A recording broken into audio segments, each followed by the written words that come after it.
كابتن أنسي نبيل، حضرتك قول لنا النهارده انطباعك عن المباراة ووجود الجماهير، وقول لنا رأيك في قرارات الحكم.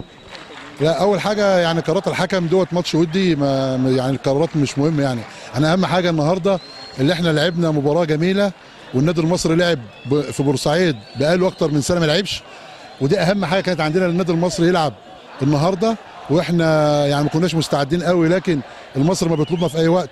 احنا ما بنقولش حاجه لان ده نادي البلد، واحنا عايزين النادي يبقى كويس.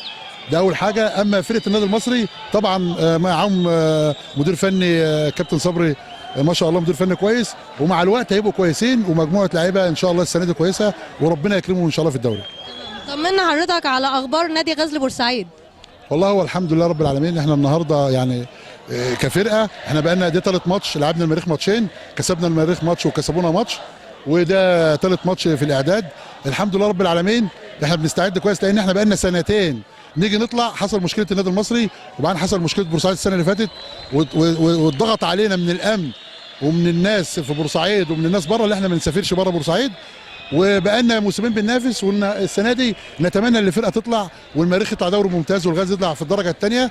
قلنا ان 10 فرق، واخد بالك، هم هينزلوا. وطبعا ال10 فرق اللي هم عاملين المشاكل دول احنا مالناش دعوه بهم، لان احنا اصلا لما نزلنا احنا الامن اللي قال لنا ما تلعبوش، والاتحاد الكره اللي قال لنا ما تلعبوش، لكن احنا كنا عايزين نلعب. احنا عندنا 14 بونت والدوري خلص، وعندنا عزمته، واللي نزل عنده 9 بونت و10 بونت. متشكرة جدا وبالتوفيق. قول لنا انطباع حضرتك النهارده عن الماتش، الحضور الجماهيري، قول لنا اخبار نادي غزل بورسعيد.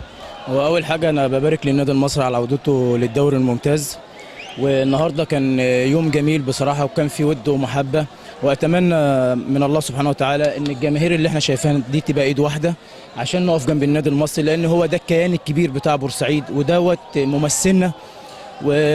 فالنهارده بصراحه كان يوم جميل قوي، وماتش فيه حب وموده. وبالنسبه لغزل بورسعيد، هو ان شاء الله السنه دي احنا في شكل جديد باذن الله، في لعيبه جديده، مجلس اداره متعاون معانا، فان شاء الله يعني نتمنى من الله ان احنا نصعد السنه دي باذن الله ممتاز بها. متشكره جدا وبالتوفيق.